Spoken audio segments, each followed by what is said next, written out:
chain smoke and I say fuck a lot. But I accept myself for the way I am. I accept you too.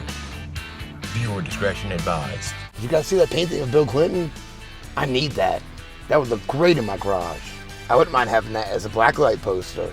Except you might not want to turn the black light on. Ultraviolet light makes traces of semen glow in the dark. Let's find out if this son of a bitch has been lying to us.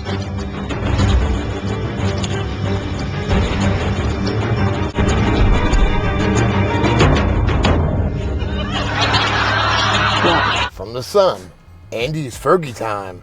Fergie takes panicked Prince Andrew on romantic holiday after disturbing Jeffrey Epstein revelations.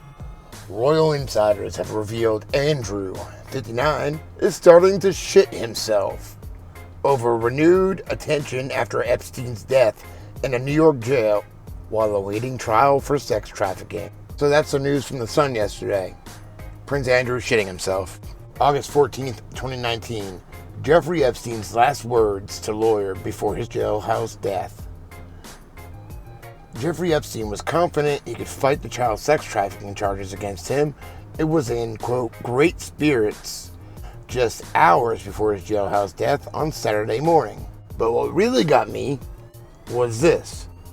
But whatever evidence Epstein may have had against his rich and powerful former friends died with him, because he kept no diary or notes that documented any alleged wrongdoing, the source said. Who's the source? Fuck if I know.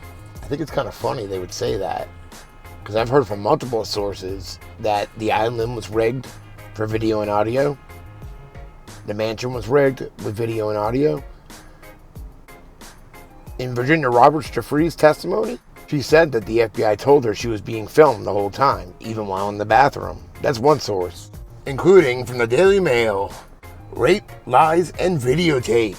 Jeffrey Epstein had surveillance cameras in every room of his New York City and Little St. James properties for security and to feed his depraved perversions, says former sex slave. Hundreds of security cameras were positioned throughout Jeffrey Epstein's property on Little St. James and inside his Manhattan mansion. FBI agents who raided Little St. James in July were seen carrying what appeared to be recording devices, an eyewitness told Daily Mail at the time. Those same agents and the NYPD detective assigned to the case were seen on the island earlier this week as well, carrying out computers. So, supposedly, they raided the island in July? We're just hearing about this now, though? In the memoir she submitted with court documents in her defamation suit against Ghislaine Maxwell, Virginia Roberts described Epstein's video room. What I could see when I stole a glimpse here and there was an array of tiny screens, 20 odd or something. I suddenly knew from then on that my feelings of my every move being watched inside his corridors was actually happening. What remains unclear is whether these recordings were for security purposes or his own sexual perversions, allowing him and others to watch as he raped and sexually assaulted underage girls. Roberts thought it was a combination of the two after seeing the expansive system that had been recording her for years while she ate, slept, and was raped by Epstein. Kill two birds with one stone, Jeffrey thought. Free porn to share with all his pedophile friends, and when the occasion called for it, a security system, all at one expense. He forgot blackmail. Epstein guarded access to the room, which could only be entered after going down a hidden passage. He loved taking the hidden staircase, while I hated it. I was so creeped out by his choice of decor, the blood-red carpets, violent medieval paintings, and sculptures of the pagan god Pan. Where have I heard that before? All of it representing the darker side of hedonism his lifestyle provoked. Spiraling down the hallway along with each step he took came with a pair of eyes that followed you every step. Brown, blue, green, hazel, all of the colors were there, staring at you the entire way down. As each step progressed, so would my anxiety to get out of there. Roberts had been down the stairwell many times in the past, which would take her to the home's entrance, but this time was different. What I thought was our way out by the front door was another hidden door. I was in shock as I was led into a room so discreet that in 3 years I never knew it existed. I kept my head down most of the time, knowing how secretive this must be. Behind another door was an entire security base within his mansion. What I could see when I stole a glimpse here and there was an array of tiny screens, 20 odd or something. Small screens showing various rooms of the mansion I had recognized. The images were constantly changing, so I found it hard to pinpoint an exact location. But from the decor and short glimpses, I suddenly knew from then on that my feelings of my every move being watched inside his quarters was now more than a possibility, but was actually happening.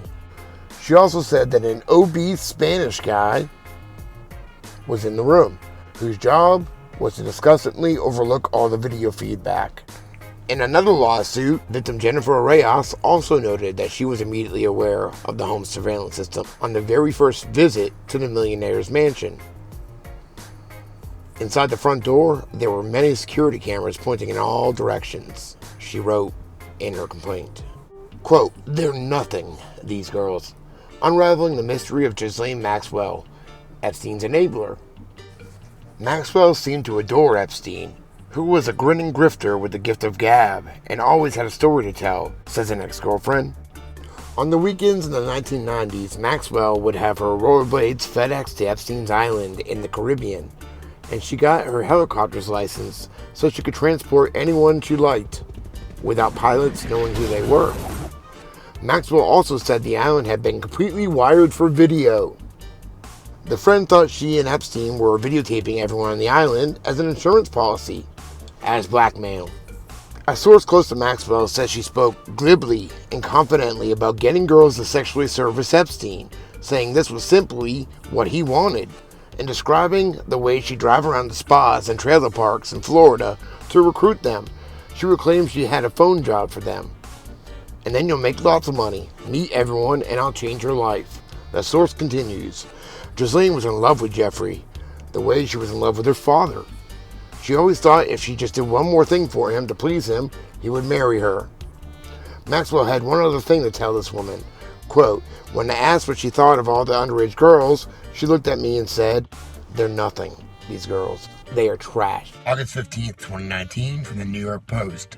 Jeffrey Epstein's gal pal, Ghislaine Maxwell, spotted at In-N-Out Burger in first photos since his death. Jeffrey Epstein's former gal pal, Ghislaine Maxwell, isn't holed up in a British manor or summering on the Massachusetts coast. The Post found the socialite hiding in plain sight in the least likely place imaginable, a fast food joint in LA. She's looking haggard, man.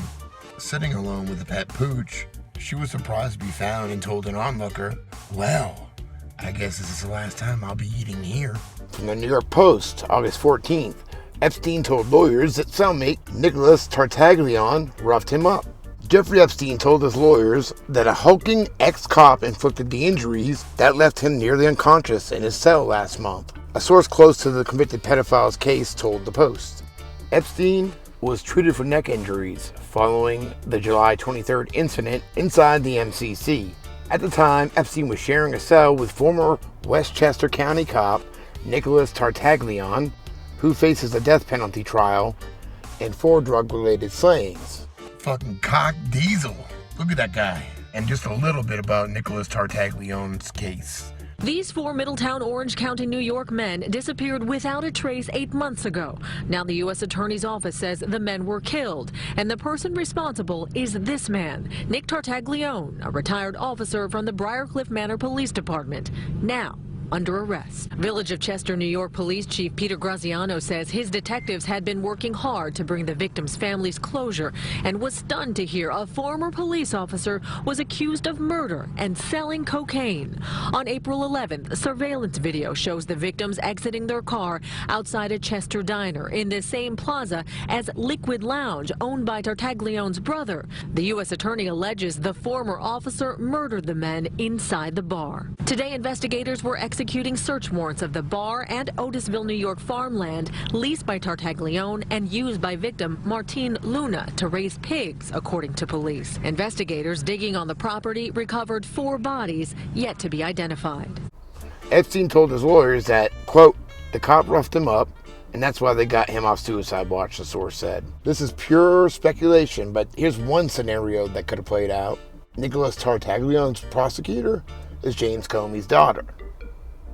So what if, hey, you do something for us, Maybe wipe your record off or avoid death penalty or whatever. Also, Epstein suffered a broken neck when he died from hanging. Although, while not impossible, it points more to the likeliness of strangulation. The autopsy reportedly showing broken bones in his neck, raising more questions about his final cause of death. Apparently, broken bones in the neck, but one in particular, the hyoid bone near the Adam's apple, which is more common in strangulation murders than suicidal hangings, it is written in this morning's papers. Fucking stoned.